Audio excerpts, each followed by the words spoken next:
I'm back with Devin Nunes, former congressman, now chief executive officer of the Trump Media and Technology Group. We're talking about the exciting new platform, Truth Social.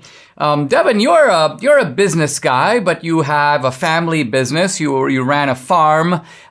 You came out of the political world.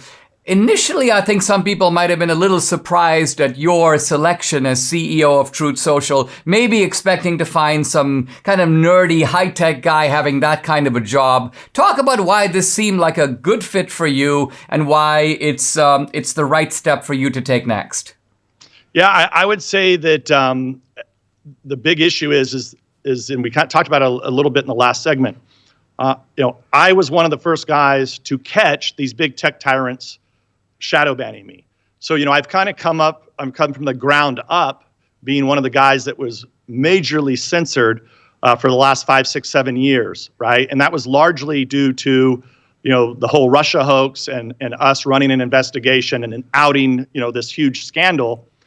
They didn't want to let my word out because, we were telling the truth. We were catching criminals. We were making criminal referrals. It's why we have John Durham right now.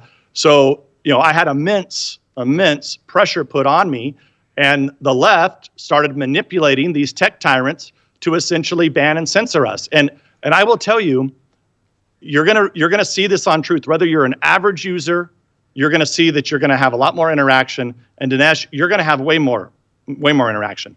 So let me tell you, the watershed moment for me was I was one of the first. I think I was the first elected official to go to Parler. And you just watch that like a rocket ship go up.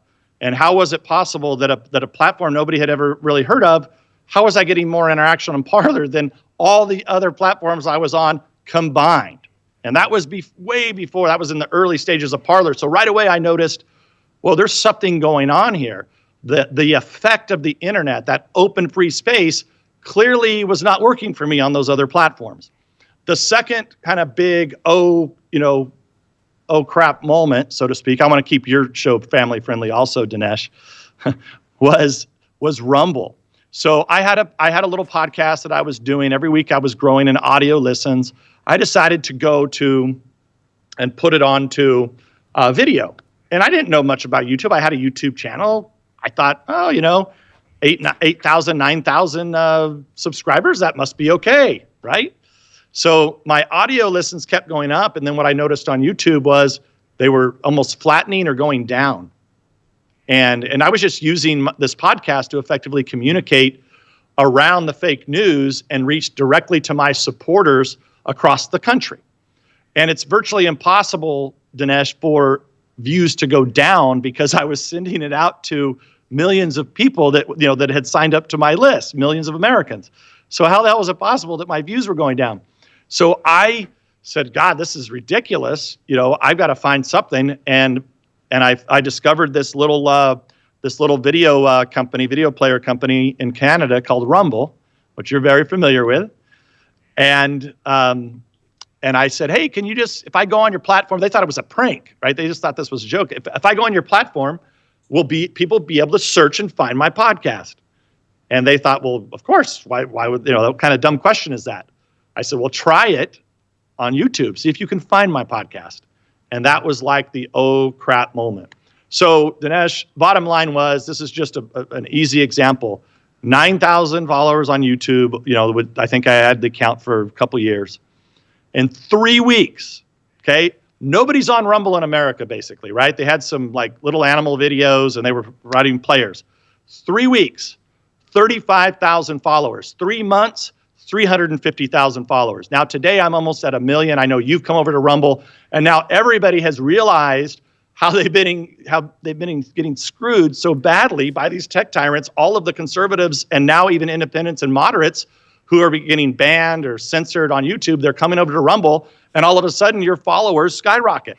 How's that possible on a company that hardly anybody have heard of? So that's kind of my story. Is I kind of grew up through all of this, watched this all happen, and I think, and then I was out, basically around the country all last year, hammering on how wrong it was that we were being censored and how you cannot win a war, a battle of ideas, if you can't even communicate as a country.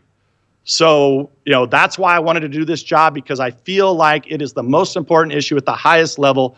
You can't win any kind of kinetic war or propaganda war if you can't even communicate with each other. And I think, you said it best, like this is an opportunity for people to get to that town square and get to the truth.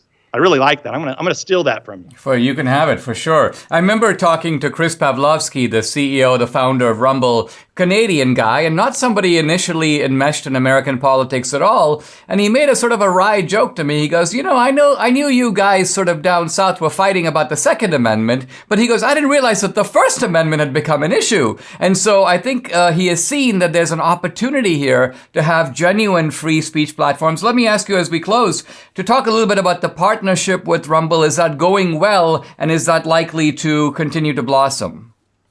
Yeah, so Rumble now it's amazing. They're moving from Canada, ironically, to the United States of America.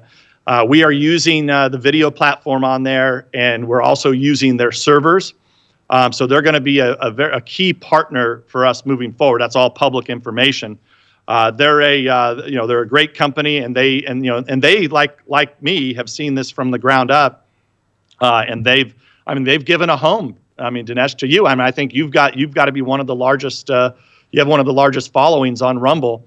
And look, I just say, thank God we have them, right? We're so lucky because not only did they build from the ground up, we're lucky to have them to be able to ride on their rails. Imagine if I had to, find all our own servers for truth, right? Imagine if I had to develop a video player. We'd be 6 months away from launch, right? And now we're operational. We're continuing to bring people on the platform, and Rumble is our most important partner. This is all tremendously exciting. So guys, you got to check this out. You got to sign up for the app and be a little patient, because this is a rollout that's coming over time, but it's going to, I think, change the entire political landscape in the country. Devin Nunes, thanks very much for joining me on the podcast. Hey, Dinesh, thanks. I enjoyed it.